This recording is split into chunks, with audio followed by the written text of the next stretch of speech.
The longer that we live with Brexit, the easier it is to prove that the Remain side were absolutely right to be fearful about what Brexit does. And it's now becoming apparent with every day there's more and more news reports and facts and things happening which prove that the Remainers were right to caution against doing Brexit.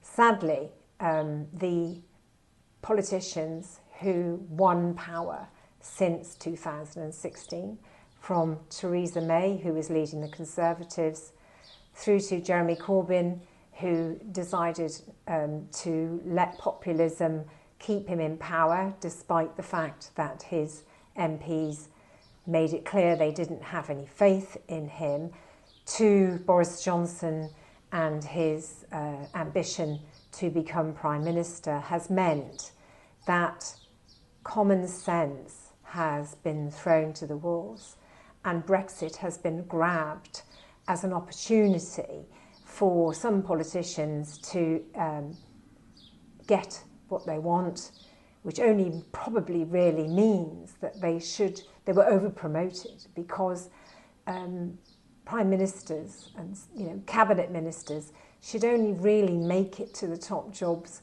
by earning it, not by deceiving and lying to the British public. And this is how we have ended up where we are. This week, the IMF have made it clear, there's an article in the Times, that it's now evident that breaking ties, in other words, putting up trade barriers with your biggest market, is a big lesson to learn. Again, this lesson was there for us all to take heed of. Adam Posen, former Bank of England policymaker, esteemed economist, said that Brexit is a trade war by the UK on itself. He also had a lot to say about the detail of what Brexit does to trade and the economy, and he has been proven absolutely correct. It is a negative supply shock in that you are ruining your competitiveness specifically with your largest trading partner. It is a fact of life. It's one of the few things in economics we can talk about as a fact of life, that gravity applies. What is gravity? You trade far, far more with the countries you are contiguous with and the countries that you historically have interacted with than with countries that are far away. That is true for the US in the context of NAFTA. That is true for the UK.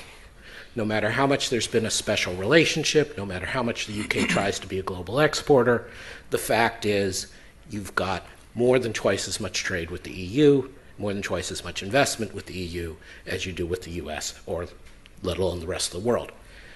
As David Cameron pointed out when Prime Minister while I was at the Bank of England, the UK does more trade with Ireland than they do with the BRIC countries combined: Brazil, Russia, India, and China. So this is negative, full stop.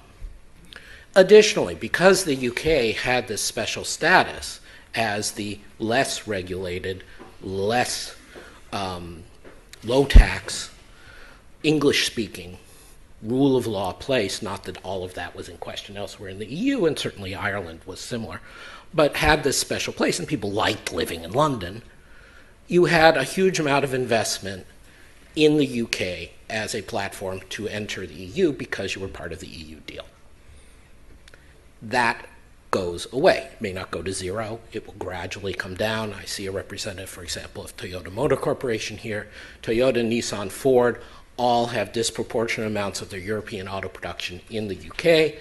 All have indicated that they will not expand those production and will probably decline those production points in the UK when the UK loses full market access. There's a distinction between a trade deal and the access to the single market. The single market is covering all those things that aren't simply the price of goods off the boat.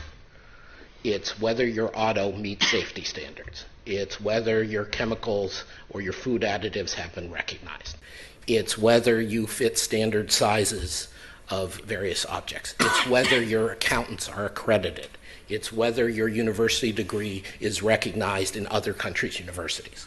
The question is, since the UK primarily is an exporter of high-end products and of services especially, financial services, business services, media services, cultural services, educational services, how much do they lose by not being in the single market, even if you have a trade deal?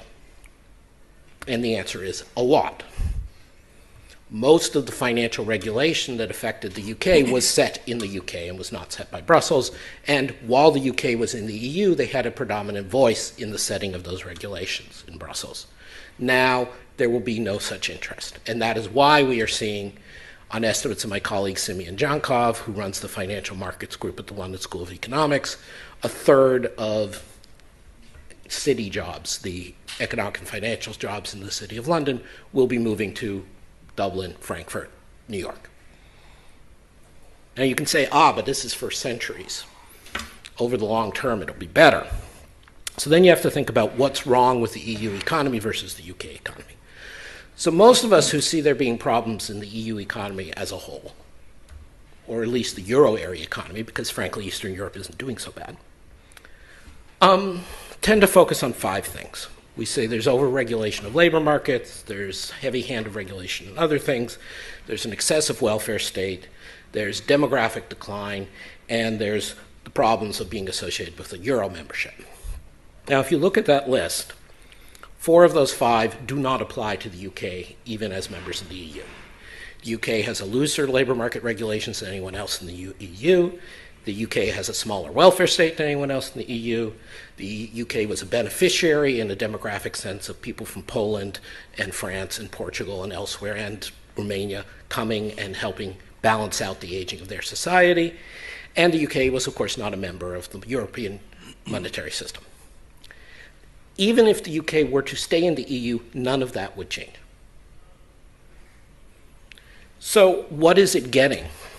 So you're balancing essentially non-financial regulation in certain areas being excessive versus all the other stuff I spoke about, and giving up the ability to affect or push back against those regulations in future because you will no longer be a member.